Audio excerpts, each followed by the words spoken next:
And you're trying to give the young people something that will help them. Yet you don't know exactly what it ought to be.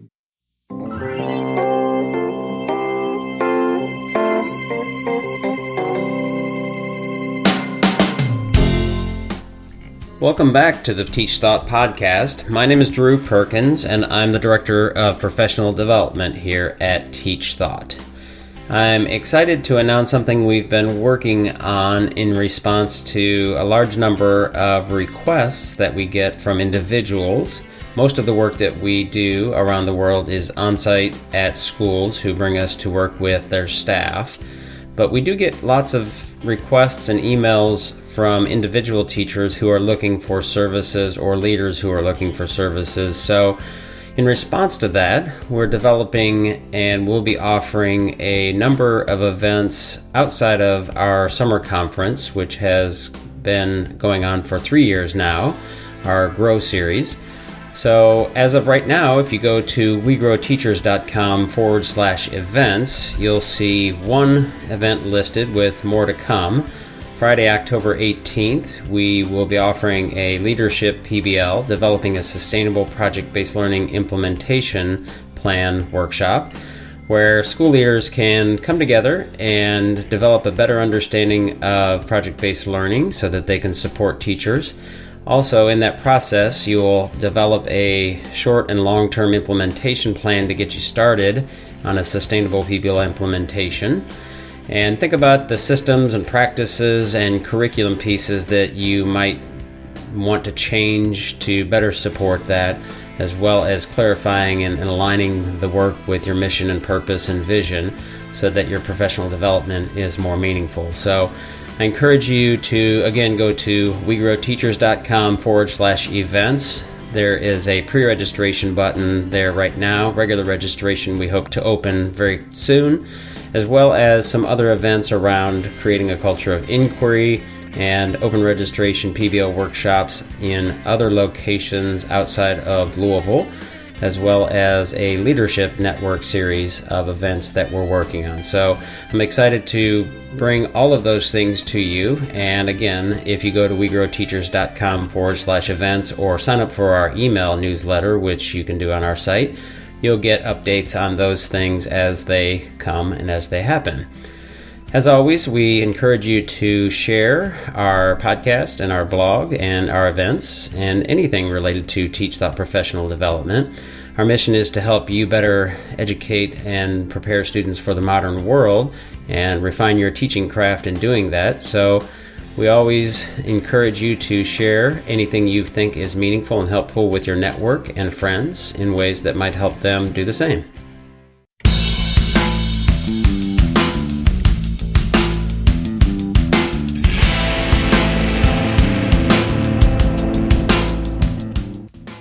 In this podcast episode, I spoke with Jonathan Haidt, who is a social psychologist and author of several books and websites and lots of thinking around social justice and equity and what we would say is preparing kids for the modern world, but from a social psychologist perspective.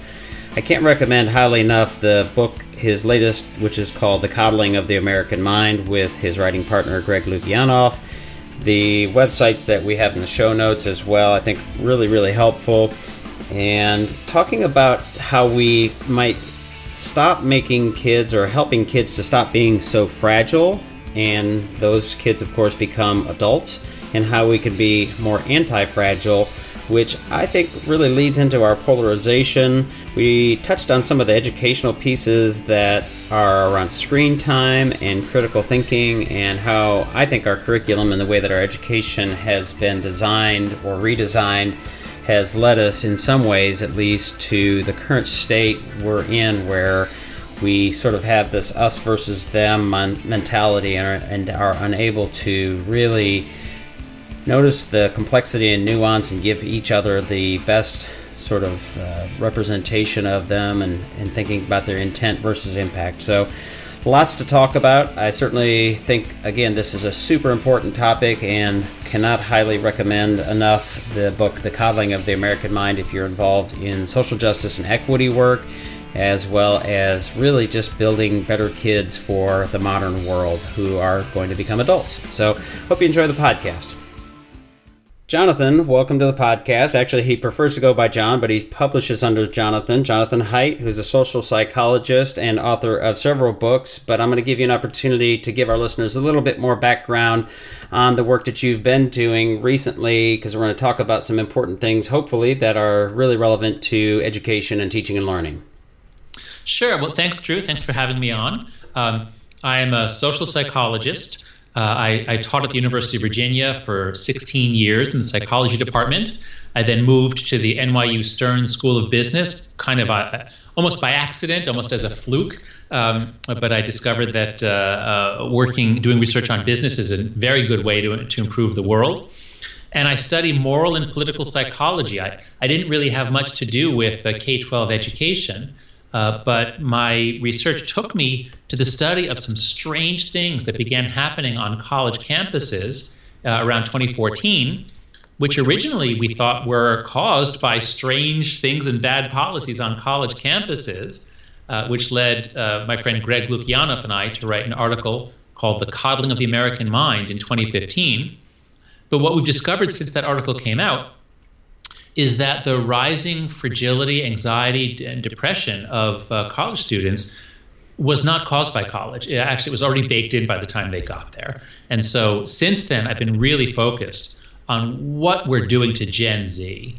Gen Z is kids born in 1996 and later, and wow, do they have higher rates of depression, anxiety, and fragility. So that's why when I got your invitation to talk, I thought, yes, I really want to talk to and with people who are working with kids of all ages. Yeah, and this is certainly an issue in the book that you've written with Greg that stems off of the Atlantic article. I think is relevant certainly to society and culture in general, not even just in the United States, but as we think about teaching and learning and education, I think the pieces of social justice and equity and fragility are really super important. And I'd like to kind of start our conversation the way you start your book, which is the Three Untruths, which is fragility, emotional reasoning, and us versus them. And I love the idea or the thinking that you put forth about being sort of anti-fragile, which I think is different from being just being strong.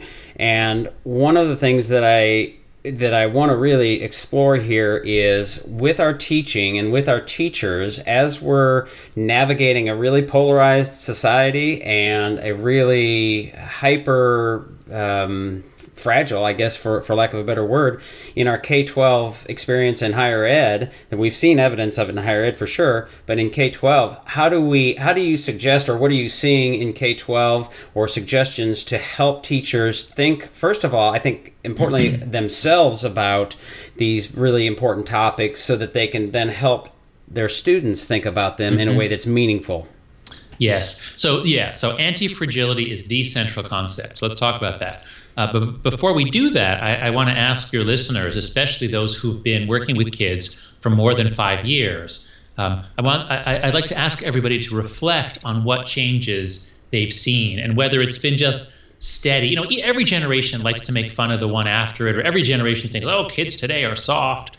And that's been going on since the time of Socrates. Mm-hmm. So, I don't just want people to think like, yeah, kids today seem softer. I want listeners to reflect on whether there was a kind of a rapid change or a phase change that kicked in the last about 6 or 7 years, where they suddenly started seeing kids unable to handle things that kids have always been able to handle. And so as I've been speaking on college campuses, what surprised me is the frequency with which people would come up to me and say, I'm a guitar teacher in town. I work with high school kids.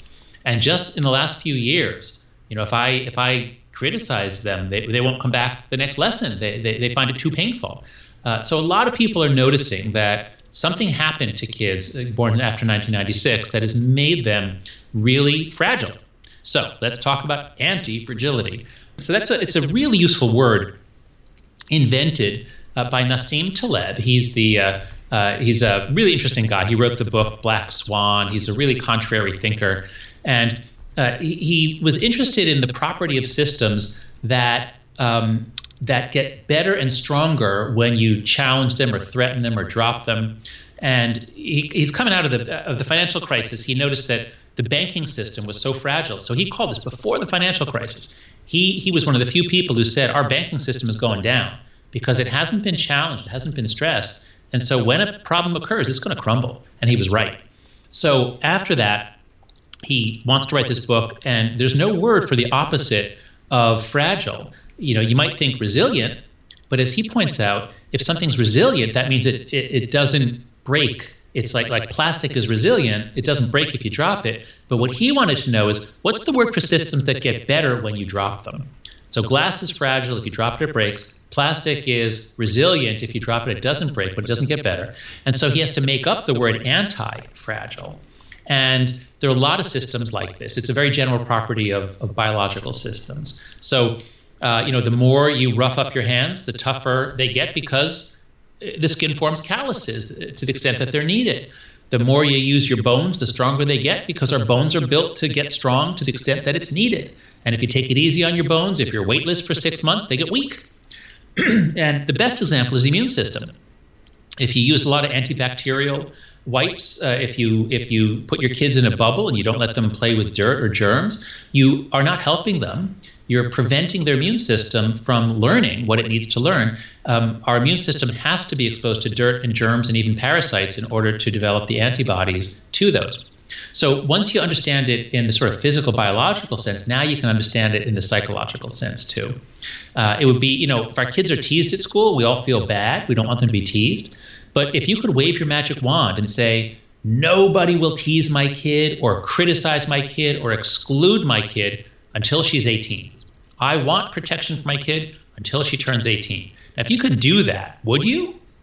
Of course not. Kids tease each other. They make fun of each other. And it has to happen thousands and thousands of times. And so the more we protect kids, the more we're preventing them from developing normal human strength. And bullying is something else. Bullying that goes on for multiple days and involves shaming and exclusion for multiple days is terrible, and I'm glad we're really working on that. But normal teasing, normal criticism, normal exclusion is essential. Anyway, sorry for the long lecture, but this is the central idea. And if people get it, then everything else will make sense. And if you don't get this idea, then you're going to want to protect and protect and protect. Right. I wonder how much of this is, I was a teacher for 15 years, and I certainly saw evidence of parents coming in with trying to exploit the system. I remember a kid that had an IEP, which is a special education documentation that they require some certain things to help them succeed in the classroom. But my teaching preference or my style, my approach was to acknowledge that, use that, try to think that might be helpful, but also I want to make sure we're still appropriately challenging and holding this kid accountable. And I remember one specific example, parents coming in and just really doing what you're saying. So not even helicopter, I think they call it lawnmower parenting. Of just, you're going to do everything you can and give this kid the A because he deserves an A, and it'll break him if he doesn't get an A. So I think there's some systemic things that have resulted in result of this sort of thinking, this fragility. And then as I think about it from a psychology perspective, the idea of self-actualization and Maslow's hierarchy of needs, and thinking about grit. So how do you think about the relations or the connections to self-actualization, problem-centered, and that external locus of control and that kind of thing? Mm-hmm. Yeah, that's right. That's the way to think about it. So the subtitle of the book is How Good Intentions and Bad Ideas Are Setting Up a Generation for Failure. And you mentioned IEPs, and we all are working in organizations that are structured by the Americans with Disabilities Act. And so the idea of giving kids, of making accommodations for physical and mental disorders, of course, it's well-intentioned. Of course, it's a good thing to do in general, but it can lead to an attitude that in the long run is bad for the kids. And so an example there was a bunch of debate 2 or 3 years ago about, public speaking is a common phobia. It's very common for people to be anxious about public speaking. And educational systems for a long time have often required that kids make a presentation to the class. Some kids find it easy, some kids find it hard. So the question is, what do you do about a kid who's feeling a lot of anxiety about standing up in front of the class and speaking? And the traditional view has been you work with the kid, you give them practice, and you help them get over their fears. Yeah, they're going to be afraid. But if they succeed, they'll be less afraid the next time and less afraid the next time. That's the way you get over a phobia, is by experiencing the threatening situation. And then when nothing bad happens, by normal processes of Pavlovian extinction, the fear becomes less next time. But what began happening a couple of years ago was a movement that said, this is unfair to kids with anxiety disorders. We should not make them speak in public. We should not make anyone who doesn't want to. We should not pressure them to give a class presentation. Now, it sounds nice, sounds like you're being caring, but imagine this percolating throughout the American educational system. And if this is the philosophy, what happens is that kids who start off a little more anxious in primary school are given accommodations so that by the time they graduate, go to college, now they're completely unable to speak to a class. So this is going to harm them for the rest of their lives. So it is a general mindset. If you understand antifragility, then you understand that giving accommodations when they're not strictly necessary, when not extremely necessary, can backfire. So that's, again, a general way to think about this. The job of a parent is to work him or herself out of a job. The job of a teacher, well, there are many jobs. I don't want to tell your people what their job is, but a part of it, of course, Sure. is you want to pass the kid on to the next grade a lot more competent, strong, and capable than he or she was when they came to your class in the first place.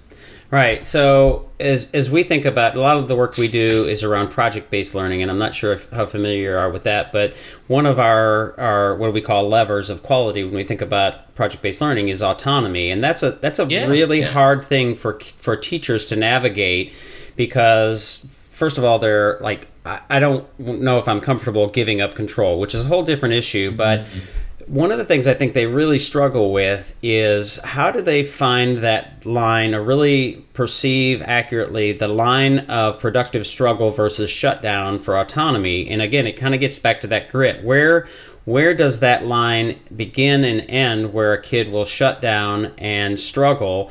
And, when it comes back to this anti-fragility thing in educational setting, these trigger warnings and these safe spaces, and even, we should want our kids reading lots of varied texts, and some of those texts might even have words that might be a little bit, then you say trigger, but I mean, we have to get away from that. I mean, I remember my own daughter being young and being afraid to read aloud a word, and the word was stupid, because she said, that was, and I just absolutely lost my mind. Like, oh my gosh, this can't be, you're not calling anybody, so you have to be afraid of that, or can't be afraid of that. So how do we help teachers find that line? And I think part of it, again, is them finding the line personally. Right. Okay, good. So let's think about this. So you talk about this line, and when you talk about it as a line, it seems as though, people are afraid to go to the line. Like, you don't want the kid to shut down, so we have to be sure we don't cross the line, right? Or is it okay to cross the line? Tell me about this shutdown. What happens if you cross the line? Right. So it's, productive struggle, as we think about it, especially when you're in the learning scenario, learning setting. So this is a little too hard for me. I'm really struggling with the content, and I can't get it, so I'm just going to give up. And now that's different, again, from some of the fragility pieces that we're talking about, but I think it's related in that sort of grit and self-actualization conversation. Okay. So take a student who's struggling. How often per month would you want to push the student over the line? What's the ideal number? Is it 0? Is it 20? I don't know if I would quantify it. I would want them to be right up against the line as often as possible. Okay, I think that's probably the wrong way to look at it. You're acting as though the line is like a cliff, and you wouldn't want to push the kid over the line, so let's be sure we don't cross the line. Now, given that we don't know where the line is, that means we're going to really err on the side of not pushing too hard. I think that's a huge mistake. Kids are typically more competent than we give them credit for. Again, maybe I'm speaking more as parents than as teachers, but the pushing kids, this is one of the key ideas of antifragility, is you have to push kids into an uncomfortable place, and if you never push them over the line, you don't know where the line is. Push them over the line probably will lead to all kinds of good things. Now, if you push them over the line, they can't do it, and then you just leave it at that, well, then they're going to believe they can't do it. But if you push them over the line, they shut down, it's too much for them. And then the next day, you back off a bit. And then by the third or fourth day after that, then they can do it. That's the ideal kind of learning. So I would urge teachers to see, your goal is to push the kid over the line. You should not be afraid of it. Now let's talk about the idea of triggering. This is a word that's come in a lot. My kids use it. My son is 13, my daughter is 9, and kids growing up today, kids in Gen Z, have been told about triggering. Well, what is triggering? Triggering, all it literally means is that something in the environment has caused an emotional reaction in you. That's normal. That's life. If you're not triggered by events in life, then there's something wrong with your nervous system. The idea that we should protect kids from being, quote, triggered is absurd, absolutely absurd. So let me put it this way, building on what you just said about words, your daughter wouldn't say stupid. So for the last few years, I read in bed with my daughter every night, and the best book that we ever read was, we started with The Adventures of Tom Sawyer, which was wonderful. And then we went on to Huck Finn. Now, as you know, Huck Finn is banned in a lot of school districts because it has the N-word in it. And I had to make a decision when I was reading the book with my daughter. Are we going to say the word as written? Right. Or are we going to say the N-word? Or are we going to just leave it silent? What are we going to do? And because I was writing the Coddling American Mind at the time, I realized if I act as though this word has magical powers, if I act as though this is like Voldemort or something, the word that must not be said, then she's going to take on that this is a word with magical powers. And if she ever hears the word, then it will be more upsetting to her. So I said, I don't want her to have an allergic reaction. I want her to understand the word, understand its role in American history. And so I made the deliberate decision that we were going to say it. We were both going to say it as we read it. And then for good measure, I also had her say, we talked about all kinds of slur words. I'm Jewish, and so I had her say the word kike. I had her talk, we talked about all kinds of words because I want her to know about these words and know they're bad words, but I don't want her to be afraid of them or feel like they have magical power.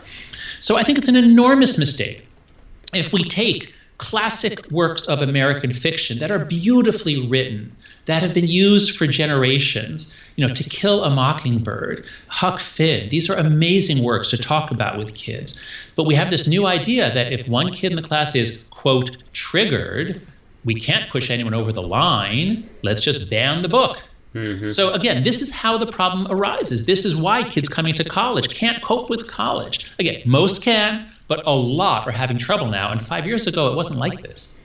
Yeah, and to clarify, so the learning and the productive struggle, the key word there would be struggle. And so I would encourage teachers to push kids into as much struggle as they can productively handle.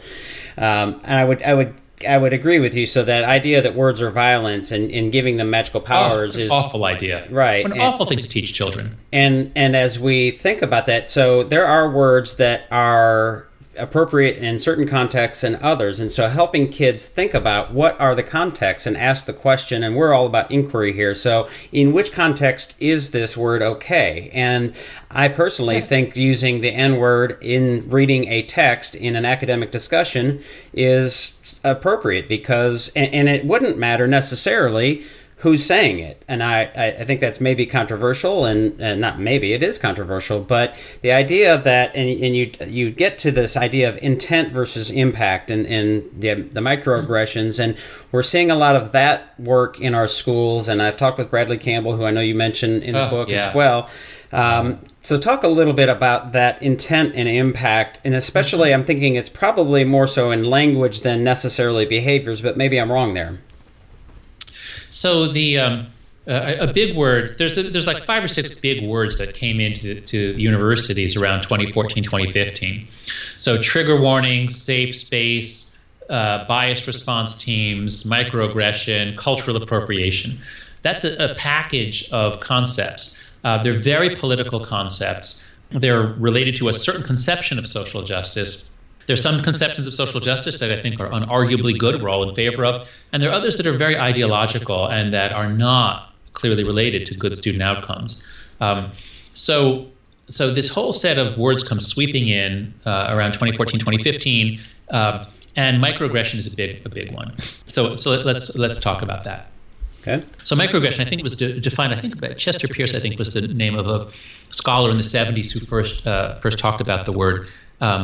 And the idea of the idea that some words are obviously racist, or some social interactions involve an obvious insult, and those have gotten much more rare since the 50s and 60s, when it was common to speak in certain ways that are incredibly offensive now. So that's good. That's progress. And the point is that some things could be like small insults, like things that are maybe you have plausible deniability. So, if you ask someone, where are you from? And they're obviously East Asian, and they say, I'm from Pittsburgh. And then you say, no, I mean, like, where are you really from? Mm-hmm. I understand that could convey that you don't think that they are really an American. So that's the idea behind it. So it begins with a good idea. We should be more sensitive as we have a more diverse society. We should be more sensitive about how our words will be taken. But the way that the concept has been developed is, in academies and universities, is teaching students to scan for any place where they can take offense. And they are taught explicitly that intent doesn't matter, that you should only look at impact. What impact does it have? And so just to take one example, so my wife is Korean American, and people are often curious. Is she Chinese? Is she Korean or Japanese? A lot of people have been to those countries, or they have an in-law or an adopted kid. And so they often want to know about her ethnicity. And I asked my wife, I was giving a talk at Berkeley a year ago, and I said, how often have you experienced a microaggression? And she said, a microaggression? Never. That just, because I don't choose to take it that way. If someone asks me, if I know they want to know, am I Chinese or Korean or Japanese, I don't take that as an insult. But if you teach kids to take it as an insult, well, that you're not helping them. Now, she made it clear she has been the victim of, several times people have said racist things to her, but she said it's about 5 or 6 times in her life, not counting childhood. She grew up in a state college, Pennsylvania. She was one of the only Asian kids there. So there were insults when she was a kid, but as an adult, it hardly ever happened. Now, if you're taught instead, if you're a college student today, if you're an East Asian college student and you're taught instead, anytime someone is showing curiosity about your ethnic heritage, they are saying you are not a real American, and you should take it that way. You should be harmed. You should be offended. This is not good for the students. This is a polemical agenda, but it's not good for the kids. So I would urge listeners to be very, very skeptical of the microaggression program. And as long as you bring in intent, if somebody if it's plausible that this person dislikes you and is just saying something but denying that they're saying a racist thing, well, fine, you can react to that. But the idea of finding more offense in a world that's already full of offense via the internet, this is a very bad thing to do. Yeah, so how does that square with this sort of systemic oppression kind of thinking that I'm seeing a fair amount of evidence with educators, as even as yesterday, I think there was a tweet thread that I happened to peek in on, for better or for worse, and I'm becoming more convinced that it's for worse. So it was a white educator who I don't know, but I've seen this on a number of occasions or something similar, where she was apologized that I feel ashamed that I was born white, and this sort of mindset that it feels to me to be tremendously unproductive. I understand. I'm embarrassed by people who are might be lumped in the same category as me, and I think the way that you talk about Martin Luther King and these circles, I think, is an important piece of this. But she had no choice in being white, and how productive is that? So that mindset transferring into educators, and that becomes a polarizing piece as people from the other, that's probably a more left-wing side thinking, and the right side would look at that and say, look at what you're doing to our kids. Yeah. So that brings us to the third untruth of the book. So just to clarify, so the first great untruth, what doesn't kill you makes you weaker, and the opposite of that is antifragility. The second great untruth that we cover in the book is always trust your feelings, which is absurd because the whole basis of cognitive therapy and the Stoic and Buddhist insights is you shouldn't go with your first reaction. You should look for evidence, and you have a lot of power to reshape things, as we were talking about with microaggressions.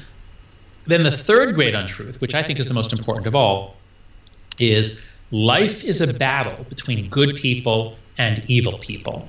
So this is the natural, normal way of thinking. My last book was called The Righteous Mind, Why Good People Are Divided by Politics and Religion. And it's about how we evolved for tribalism. We evolved to do black and white thinking, to prepare ourselves for battle, my group against your group, we're good, you're evil. And, you know, the last certainly several hundred years of progress in the West and now in most of the world is to put that behind us, is to stop treating people as members of groups and then demonizing the groups. So I'm very much a product of the late 20th century. I was born in 1963. And for my whole life, all I've seen is enormous, head-spinningly rapid progress on women's rights, civil rights, gay rights. I mean, the 20th century, you know, obviously horrors earlier in the century, but the late 20th century, the rights revolutions were amazing. And then we go all the way through the legalization of gay marriage just a few years ago. So it's been an incredible journey. But then, beginning in 2014, we have this weird regression where, since progress used to be, how about we judge each other as individuals, not as members of groups? And now suddenly, there's this, it began in 2014. It's called, now some people are calling it the Great Awakening. Something weird happened to white American progressives beginning in 2014, where they suddenly, their attitudes on race and immigration get really much more intense. Now, I think a lot of that is the shootings, the police shootings that we all saw on video, but it doesn't happen as much to black Americans. So the data in the GSS, the certain national survey and others show that white progressives really get radicalized in around 2014, 2015. And you can see it, there's a lot of coverage of the New York Times, the word frequency in the New York Times, whiteness, what are some other words, privilege, social justice. These words shoot up in the New York Times around 2014, 2015. So the way I see it is that we have 50 years of progress moving away from my parents' world. My parents were raised in New York City in the 1930s, where the Jews were in one place, the Irish were in another, the Italians were in another, and everybody knew what everybody was, and everybody had strong feelings about every group. It was a very tribal place. And we made so much progress away from that. And since 2014, as I see it, we're reverting to the point where when people see each other, when young people see a couple of people on stage, their very first thought is about race and gender. And it's about that, you know, if it's all white, well, that's bad. Those are bad. You know, I don't want to listen to them. They're all white. This is crazy. This is absurd. So, you know, I think that we're doing our kids a disservice if we model this for them, if we teach them to see the world in terms of race and gender first and foremost. And I would ask anyone listening, give me an example of a community or a group that embraced this way of thinking. We can call this common enemy identity politics. Give me an example of a group that embraced this way of thinking, and that then it led to enormous racial tolerance. It led to a group that was inclusive and peaceful and people got along. I don't see that happening. Rather, once a group loses its political variety, once everybody is sort of politically the same and embraces the same kind of political agenda, and they go in for intersectionality and common enemy identity politics, you tend to get people really at each other's throats. And I think this is what's happening with Unitarians now. A lot of people are sending me things about the civil war within Unitarian Universalists, as they have embraced the idea that whiteness is bad and everyone has to overcome their whiteness. So, I think it's a very strange phenomena. And yes, I do see it hitting some areas of education. Yeah, it is really concerning and seems so bizarre to me. And one of the questions that I'm curious what you think about this question that I came across, and I hadn't really thought about it the way that somebody else presented it. And the question, or the idea that teaching is a political act. And I know you talk about in the book the importance of not shying away from provocative topics and, again, safe spaces, trigger warnings, all of those things. Because, again, those are really important pieces to be talking about. If we sterilize our educational experience, then at some point the dirty, ugly world is going to slap you in the face and it's going to really hurt, right? But do you think, I mean, when you think about teaching being a political act, how does that land in the work Well, you have to that you explain do? that to me. What did the person mean by it? Did they mean partisan act, or did they mean political, as in the relations among different groups and members of society? I'm unclear, because I think that there are different people saying that, and I would say that we have to steer away from teaching being a political act as being an activist, and that. But we really should be focusing on building critical thinking skills, which I think is what gets us. Why we're in such a big problem with our polarized society today, because people are just failing to think critically about the media and the message and the propaganda and all of that's being thrown in front of them. So, kind of going back to your question, so I think the question was posed, or that's put forward, in that teachers should very, very clearly tell their students that they are Democrats or Republicans, and that their students should be aware of that, which I would always err on the opposite. I would hope that my students, and I always did hope that my students, never knew where I landed on the political spectrum, and hope that they would guess wrong. Yeah. So as for whether you should say what you are, that's a question we'll come to in a moment. But let's start with the idea of fiduciary duty. So since I joined a business school, I teach business ethics, and the idea of a fiduciary is a person who has an obligation to put the other person's interests first. So normally in business, you have no fiduciary duty to your client. Your goal is to make money, and you can try to sell them something that you want to sell them. But some financial advisors, or some people who are responsible for a minor, have a fiduciary duty. They cannot put their interest first. They must put that person's interest first. And so as teachers, so as a college professor, I have a fiduciary duty as a teacher, and I have a fiduciary duty as a researcher. But let's look at the teaching duties. If I were to assign my own books to my students in order to make money off them, I should be fired. If I were using my students to advance my financial interests, I should be fired on the spot. Similarly, if I were using my students to advance my sexual interests, I used them as my sexual hunting, I should be fired on the spot. That is such a horrible violation of my fiduciary duty. Now, obviously, if they're minors, it's illegal. I'm talking about, like, at the college level, at least it's not illegal, but it would be a violation of fiduciary duty. And in the same way, if I'm using my students to advance my political agenda, I should be fired on the spot. That is a violation of my fiduciary duty. I'm entitled to my views on abortion, gun control, global warming, anything else. But if I'm using my role as teacher to draw my students in to help me advance what I think is the morally and political right thing to do, I should be fired on the spot. That is a violation of my fiduciary duty. So with that background, I would urge teachers at all levels to not see teaching as a political act, to not see teaching as an effort to battle evil, but to return to your professional standards. We all have professional standards as teachers. And I just looked up, it was NEA. This is the National Education Association, has a code of ethics. So this, I think this is the organizational body that great public schools. Okay. Principle 1. The educator strives to help each student realize his or her potential as a worthy and effective member of society, stimulate the spirit of inquiry, acquisition of knowledge, etc. In fulfillment of the obligation to the student, the educator shall not unreasonably deny the student's access to varying points of view. You should encourage them to see varying points of view. You shall not deliberately suppress or distort subject matter relevant to the student's progress.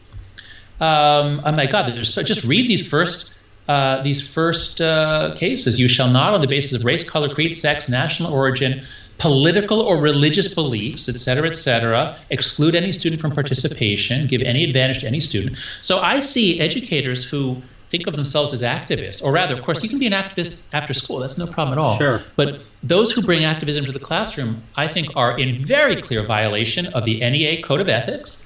They are in very clear violation of their fiduciary duty to their students, all their students, not just their progressive students. They have a duty to educate the students of conservative parents. And I see it widely flouted in universities, and I imagine it's widely flouted in K-12 education, especially in progressive private schools is what I've seen. I'm sure it happens on the right too. I just have no experience in right-leaning schools. I only see left-leaning schools.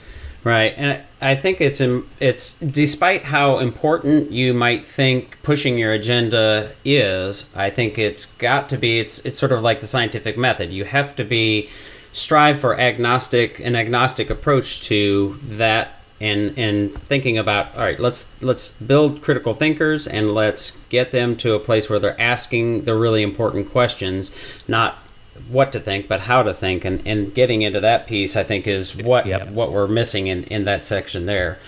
Well, let's talk a little bit about some of the pieces that you mentioned around the structure of schools and even screen time, which is in and out of schools, probably more so outside of schools. But let's start with screen time, and that is certainly something that we see an increase in schools, but also the research you talk about, study time and homework. Talk a little bit about that, if you would. Sure. So let's start. So, a lot of parents and educators have the sense that screen time is rotting kids' brain, that they're addicted, that it's changing their social development. So first, we have to be wary because this has happened before. It happened with video games. It happened with television. It happened with comic books. So you have to be wary of what's called a moral panic. There's always the chance that this is just another moral panic. Mm-hmm. We have to really look carefully at the data and figure out what's happening. And so I've been doing that. If listeners go to thecoddling.com, it's the website for the book. So we have some data we covered in the book, but I've learned so much since the book came out. So if you go to thecoddling.com and then you click on Solutions, Better Mental Health, I've been running 2 open source lit reviews, so Google documents that anyone can edit, and I've invited experts to edit them. And so the first Google doc is about, do we really have a wave of depression and anxiety hitting our kids? And the answer is, oh my God, yes. Exactly the same in the US, Canada, the UK. Australia, New Zealand is a little behind us. It starts later there, but US, UK, Canada is exactly the same. Beginning around 2012, rates of anxiety, depression, self-harm, and suicide go shooting up for the girls. They go up for the boys, but they go way, way up for the girls. And so this is not just that kids of Gen Z are happy talking about mental illness, because it's behavior too. It's self-harm in hospitalizations, and it's suicide. And it's not that it's everything. It's not like they're going up in schizophrenia or bipolar. It's only depression and anxiety. So something big is happening. It's horrible. It has a gigantic mental cost, gigantic human cost, and it's not unique to the United States. That's the first lit review. So then the second lit review is, well, why? What's causing it? And the fact that it starts right around 2012 everywhere really indicates that it's not the financial crisis. Why would young girls especially be so hit by the financial crisis? That should hit millennials, not Gen Z. So the second lit review is there evidence that social media is the cause? And one thing I've learned from doing these lit reviews is that time spent watching Netflix isn't particularly bad. When you and I were kids, we watched too much TV, but there's not evidence that it really damaged our brains. Similarly, watching Netflix, watching screens per se is not so bad. It's specifically social media. That is linked much more to depression and anxiety than screen time per se. And what are the things about social media in particular? Yeah, so if you go to the Google Doc on there, so we have the evidence broken up in terms of correlational studies, time lag studies, and experimental studies. And what seems to be the case, the reason why it affects girls so much more than boys is first, girls use it more than boys. Boys are doing a lot more time in video games, which doesn't seem to cause depression and anxiety. It deprives them of social skills. It has other problems. But video games doesn't make boys anxious and depressed. Social media makes girls anxious and depressed. Again, not all, but a lot of them. And so the active ingredients seem to be this. The main one is social comparison. So girls have always been more vulnerable to social comparison than boys, especially preteen girls going through puberty, body image issues, eating disorders. So girls are more sensitive to social comparison. And so instead of having, let's say 5 or 10 social comparisons a day or whatever it was when we were growing up in middle school, now it's 5 or 10 hundred a day. If you flick through Instagram and it's nothing but social comparison. Everyone else's life looks better than yours. My niece showed me, she's a college student, she took a selfie, posted it on Instagram, but before then she pressed a button, which is a beauty filter, and it made her face narrower, it made her eyes bigger, and it made her skin smoother. So she became much more beautiful on Instagram than she is in real life. So if even your own friends are now more beautiful than you, that takes a toll on girls. It's also the fear of missing out. You see them all having fun without you. Bullying is more physical for boys. It's about punching and threats of violence. And so when they all moved online by 2011, boys had less opportunity to bully each other, whereas girls, their aggression, girls are equally aggressive, boys and girls are equally aggressive, but the girls' aggression is social, it's relational. And so social media makes it very easy to damage other girls' relationships and social standing. So for a whole variety of reasons, teen social life, between 2009 and 2011, that's the crucial 2-year period where teens go from mostly not on social media every day to mostly on social media every day. And that's why I think the mental health crisis takes off in 2012. All around the English-speaking world. It's much harder on girls, and I think it's damaging a generation of girls. Yeah, and so that part of that is our culture's reflection and values, and I think that's a bigger question here. Building that resilience, and again, kind of come back to Maslow of how do we build those skills in order to sort of fight that off? Because you said it's not all, but it's some and many. I certainly think that's it's maybe $1 million question. I don't know. Yeah. I noticed you mentioned it sounds your writing partner's wife. I'm assuming Erica wrote a book, or it works with kind of in that area. Yeah, well, Erica Christakis, who is a wonderful development psychologist. She's not my writing partner, Greg Lukianoff is, but we cover Erica's book and Erica's thinking a lot. She has a wonderful book called The Importance of Being Little.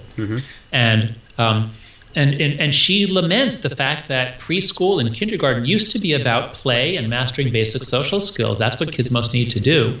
And in the last decade or two, it's been replaced by academic skills. There's no need for kids to be doing math and reading at the age of 4 and 5. They need to be focused on social skills, and they need to learn from experience. So how do you cultivate the resilience? There's two mechanisms. First is we have to give kids back free-range childhoods, especially young kids. They learn a lot more from experience than they do from being lectured to or taught directly through direct instruction. Kids need to experiment. They need to build towers and have them fall over. They need to go outside and play in groups and get in conflicts and resolve the conflicts. So we need to give them a lot more free time to play. And I urge all listeners to go to letgrow.org, a wonderful organization started by Lenore Skenazy, the woman who wrote Free Range Kids. I'm on the board of it, so I help raise money for it. But there's all kinds of ideas for parents and teachers there. So that's the first thing, is kids have to cultivate their natural antifragility in free play, unsupervised by adults. That's the most nutritious thing we can do for them. That's the strongest way they can develop strength, resilience, toughness. They have to get into lots of conflicts and get themselves out, work it out, just the kids. Now, it's very hard to do that these days, because if you give kids free time, they go right to their device. Nothing is as interesting as your iPad or your iPhone. Nothing gives you that reinforcement as quickly as a smartphone. Not even a computer. A laptop computer doesn't give you the quick hits of dopamine that you get from social media and other touch screen based activities. So we talked before about antifragility. Here's another concept I want to put in people's minds, is Skinnerian conditioning. So some of your listeners will have taken a psychology course, or at least will know who the behaviorists were. B.F. Skinner, what's his name, Watson, John Watson. So the behaviorists discovered that you can make a rat or a pigeon, you can teach them to do amazing things within a few hours if you can give them a tiny little reward instantly. And so there's a famous video of B.F. Skinner teaching a pigeon to turn in a circle. If the pigeon turns a bit to the left, click, the pigeon gets a little reward, and there's an audible click, and the pigeon gets a little tiny piece of grain. And then you wait till the pigeon turns a little bit further to the left. Click, reward, pigeon gets the reward. Then it's going to turn even further to the left. And very quickly you can make it spin in circles. It's not the size of the reward. It's the speed with which the reinforcement follows the behavior. And if you can get it to follow within seconds, as opposed to minutes, you get rapid learning. So what happened between 2009 and 2011 when we basically allowed all kids to get on social media so that now they are all reinforcing each other instantly, thousands of times a day. So, you post something, click, click, click, click, click. You get reinforced for it if others like it, or you don't, in which case there's an embarrassing silence. You don't have many likes. So I think that we did a terrible thing between 2009 and 2011. We hooked all kids up to all other kids, and we said, here, why don't you all go and condition each other? And we got rapid conditioning. And I think it's just incredibly unhealthy, especially for the preteens. The millennials, it's very important to notice. I'm sorry I'm talking so long, but I just got to get this piece of the story out. The millennials, kids born 1982 to 1994, they are not up in depression and anxiety because, I believe, they did not get social media until college. Their brains were already largely formed. So they got hooked on social media, but their brains were already largely formed. Whereas if you're born in 1997, and then you turn 10 in 2007. You're in middle school when Facebook introduces the like button. You're on Instagram or Facebook from the time you're in 7th or 8th grade. You get hundreds of thousands, possibly millions, of little reinforcements over the course of middle school and high school. I'm sorry, but your brain has changed. You did not spend time going over to friends' houses and playing the way kids did before 2009. You've spent your middle school years hooked up to a reinforcement device. And as far as I can tell, that's the major reason why Gen Z has such high rates of depression and anxiety. So I think it is urgent that parents and teachers do whatever they can to keep kids off of social media, at least until the age of 16 or 18. We've got to get it out of schools in particular. There's no reason that they should be focused on their little mutual addiction society instead of attending to class. Yeah, so there's some evidence, I think, that shows when we think about not just play and the importance of play outside of school, but inside of play and how our schools are structured and have been sort of restructured, I think there's some evidence that could show some correlation between the work of like B.F. Skinner and what we see in our classrooms now, which is a really very crude relationship between teaching and learning of content. And I know you mentioned in the book, talk about the time spent of study time in school went up, the time of homework gone up. So, and I want to emphasize that I'm not saying that knowledge and content and learning is not important, but what we see in schools and one of our main obstacles in professional development is to help teachers and schools rethink and reimagine ways in which they can teach, but some of that means that we may not get to all of that quote-unquote content that they think they're supposed to get to, because when we're talking about giving kids these opportunities to organically learn and experience confrontation or some controversy or, essentially play, as you're kind of talking about, arguing productively, I think, was it association, art of association. And, that's a really, I think it's a really fundamental problem in our K-12 learning experiences right now. Yeah. Well, first tell me, I think it's valuable for kids. I think I'm a big fan of letting kids walk to school, give them a lot of independence. So it's valuable for kids to have a phone or navigational devices if they're on their own. What percentage of schools do you think allow the kids to have the device with them during the school day, like in their backpack? It's within arm's reach during the school day. Would you say most schools allow that, like middle schools and high schools? I would say most schools do, yeah. Okay. So what do you think kids are thinking about during class? Do you think that they're mostly thinking about what the teacher is saying, or do you think they're mostly thinking about all the stuff that's going on, the discussion that's going on social media during the class period? Right. Well, I would say that they, and I'm not sure that that's highly, to the extent that that's dependent on how close their devices are, but probably much more so the closer the device is, which is one of the problems that, how do we get them to manage their thinking and the use of that device in a way that is meaningful and get away from that, which may not be possible at this point. That's right. No, I think because the addiction is so strong, I teach MBA students, these are millennials, and I ask, what percentage of you have a device addiction problem? All hands go up. Yeah. And they're millennials. So Gen Z is much, much more addicted than the millennial generation because they grew up with it from 5th, 6th grade. So I don't think it is possible to get kids full attention if there is the option that they could grab their device in between classes.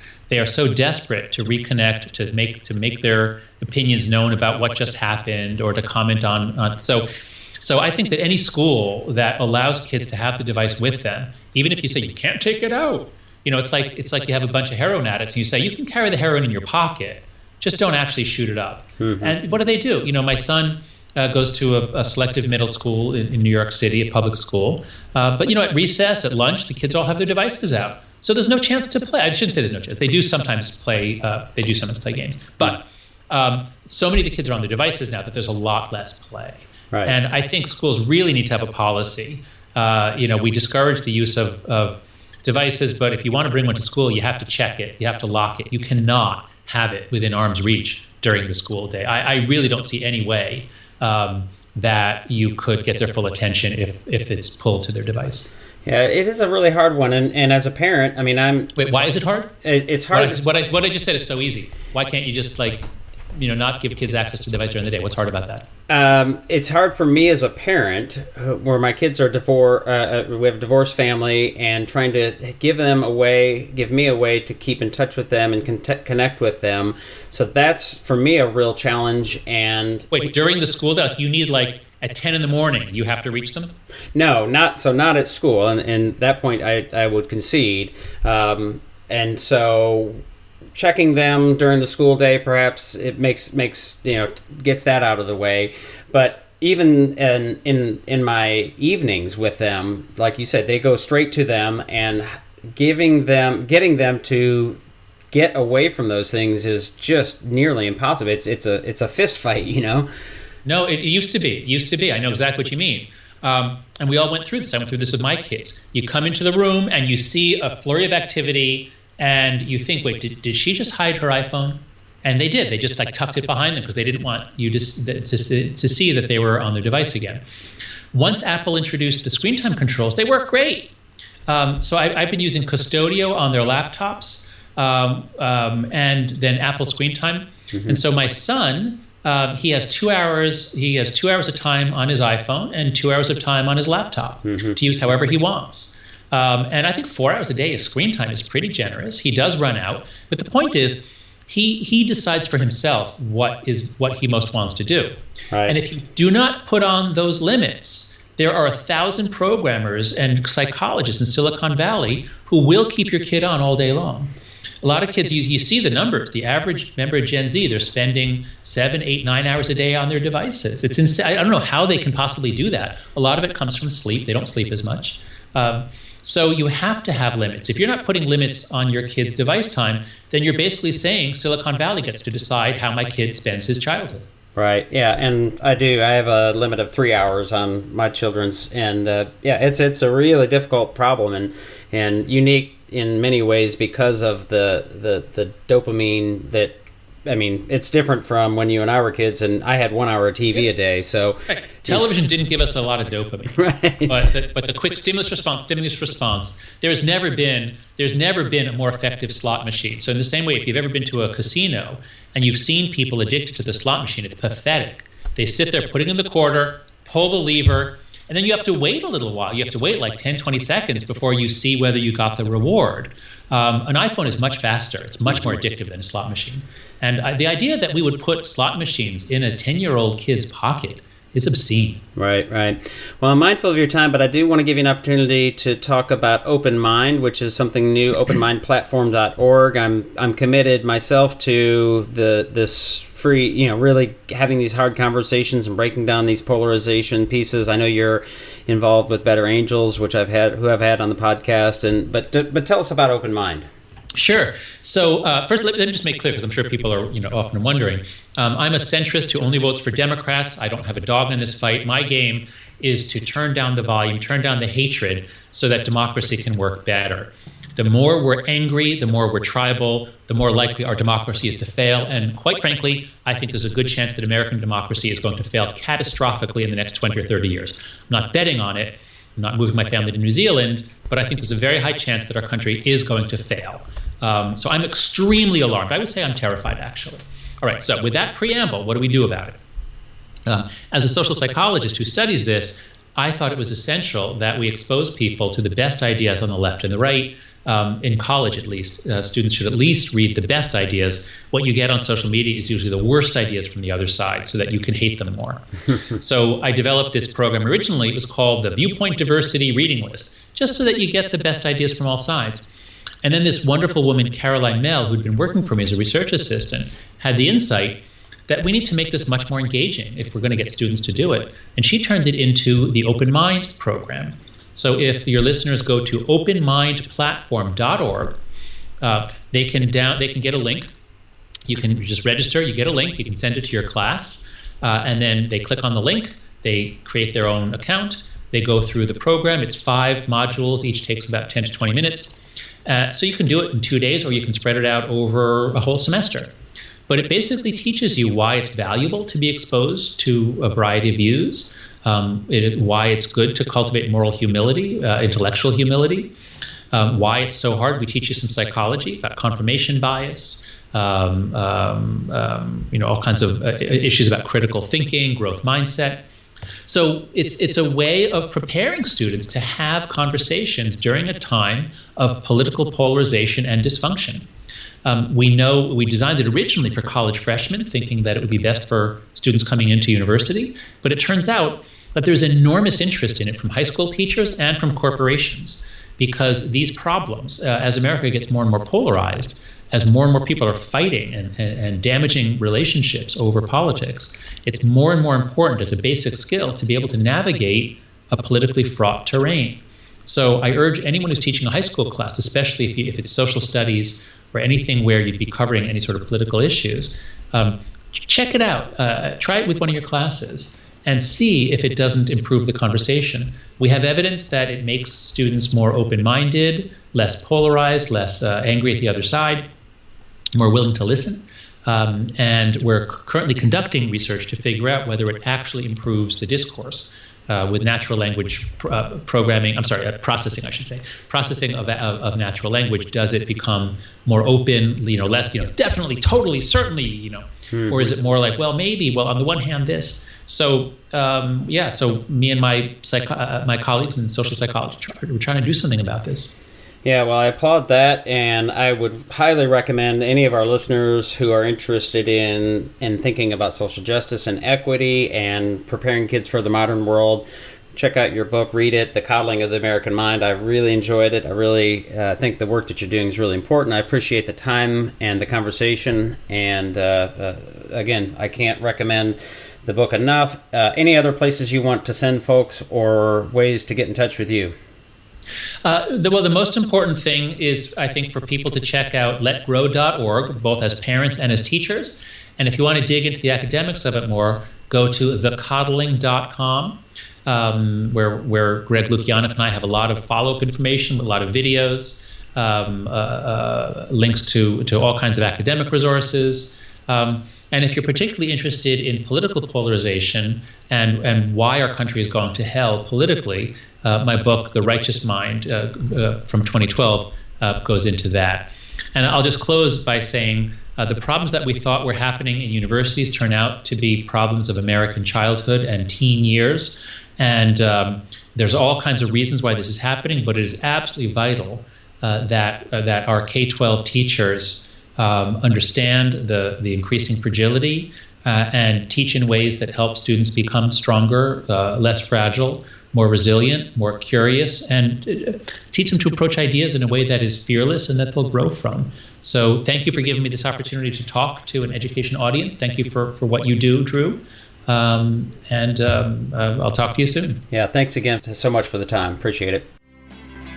That'll do it for today's podcast episode. Thanks again for tuning in. Don't forget to review us and share us on your network so we can grow our audience to better meet your needs.